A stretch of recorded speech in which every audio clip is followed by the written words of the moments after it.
तो आइए बच्चों देखते हैं इस क्वेश्चन को कैसे करना है। देखिए एक सर्किट डायग्राम दे रखा है, तीन रेजिस्टर्स कनेक्ट किए गए हैं R1, R2 और R3 12 वोल्ट बैटरी के साथ। अब हमको फाइंड क्या करना है, टोटल रेजिस्टेंस सर्किट का फाइंड करना है, फिर टोटल करंट फाइंड करना है, फिर पोटेंशियल डिफरेंस अक्रॉस R1 पता करना है।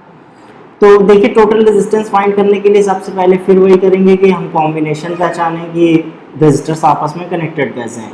तो ध्यान दीजिए, देखिए R2 और R3 आपस में कैसे कनेक्टेड हैं, पैरेलल में। क्योंकि पैरेलल कॉम्बिनेशन क्या होता है, when two or more resistances are connected between the same two points. जब दो सेम पॉइंट्स के बीच में दो रेजिस्टर्स आपस में कनेक्टेड होते हैं तो उनको क्या बोलते हैं कि वो पैरेलल कॉम्बिनेशन में कनेक्टेड हैं। और पैरेलल कॉम्बिनेशन में जब रेजिस्टर्स कनेक्ट होते हैं तो उनका नेट रेजिस्टेंस क्या होता है। देखिए मान लीजिए ये दोनों का रिजल्टेंट रेजिस्टेंस हम क्या नाम दे देते हैं इनका, मान लीजिए RA दे दिया। अब रिजल्टेंट रेजिस्टेंस क्या आएगा, क्योंकि पैरेलल में जब कनेक्टेड होते हैं तो रिजल्टेंट रेजिस्टेंस क्या आता है, 1/R1 प्लस 1/R2। तो इनका नेट रेजिस्टेंस इसी तरह निकलेगा। अब देखिए यहाँ पे R1 की वैल्यू कितनी है, मान लीजिए R1 कितना है, इस तरह से हो सकता है। तो नोटेशन थोड़ी देखिए चेंज कर देता हूँ क्योंकि R1 ऑलरेडी दे रखा है, तो R2 और R3 कर देते हैं इसको। चलिए R2 कर दिए और R3, हो सकता है उसमें कन्फ्यूजन हो जाता, R1 ऑलरेडी दे रखा है। तो देखिए R2 कितना है हमारे पास, 3 है, और R3 कितना है, 6 है।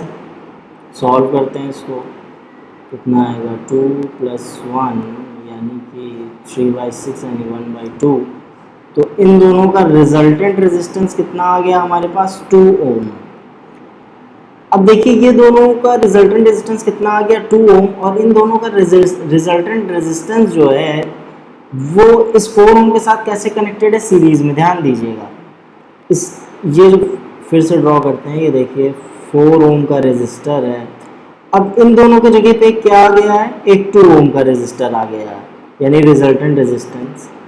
तो ये देखिए 2 ओम इसके साथ कैसे कनेक्टेड है, 4 ओम के साथ सीरीज में। क्योंकि सीरीज कॉम्बिनेशन में क्या होता है, when 2 or more resistances are connected consecutively, are connected end to end consecutively, they are said to be connected in series. तो देखिए फर्स्ट रेजिस्टर का सेकंड पॉइंट दूसरे रेजिस्टर के फर्स्ट पॉइंट से connected end to end consecutive connection है, और इसको ये कैसा कॉम्बिनेशन है, सीरीज कॉम्बिनेशन है। और सीरीज कॉम्बिनेशन में जो नेट रेजिस्टेंस होता है वो क्या होता है, जो रेजिस्टर्स आपस में कनेक्टेड होते हैं उन्हीं का सम ले लेते हैं। तो 4 + 2 क्या हो जाएगा, 6 ओम।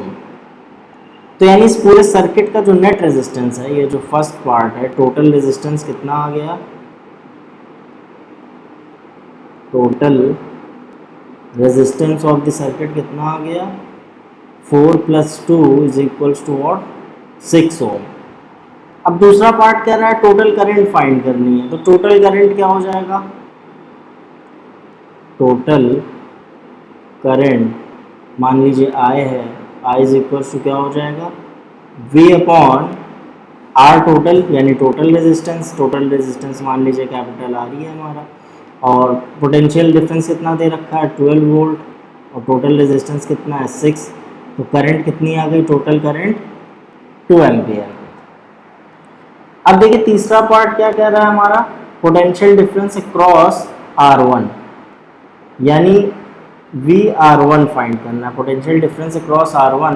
तो ध्यान दीजिए पोटेंशियल डिफरेंस अक्रॉस R1 होगा क्या, इसके अक्रॉस जो करंट फ्लो हो रही है वो टाइम्स इसका रेजिस्टेंस। क्योंकि V क्या होता है, V = IR होता है। तो I क्या होता है, जो उस रेजिस्टेंस के क्रॉस करंट होती है। तो इस रेजिस्टेंस R1 के क्रॉस करंट कितनी है, कितनी निकाली हम लोगों ने, 2 एम्पेयर। क्योंकि पूरे सर्किट की करंट है यहाँ से, यानी 2 एम्पेयर की करंट फ्लो हो रही है, और ये इस रेजिस्टेंस में कितनी जा रही है, 2 एम्पेयर की करंट जा रही है। फिर इसके बाद इस पॉइंट पे डिवाइड हो रही है, क्योंकि पैरेलल में जब रेजिस्टर्स होते हैं तो उनमें करंट क्या हो जाती है, डिफरेंट हो जाती है, बट पोटेंशियल क्या होता है, सेम होता है। तो यहाँ तक तो करंट 2 एम्पेयर की आई है, यानी इस 4 ओम रेजिस्टर में जो करंट फ्लो हो रही है वो कितनी है, 2 एम्पेयर की है। तो यानी इसके क्रॉस हमको करंट क्या है, I है, जो हमने कैलकुलेट किया हुआ है, और रेजिस्टर R1 है। तो I की वैल्यू कितनी है, 2 एम्पेयर है। रेजिस्टेंस कितना है हमारा, 4 ओम का, तो पोटेंशियल डिफरेंस क्या हो गया इसके क्रॉस 8 वोल्ट। तो देखिए इस तरह से हम लोगों ने क्या फाइंड कर लिया, तीनों पार्ट्स फाइंड कर लिया।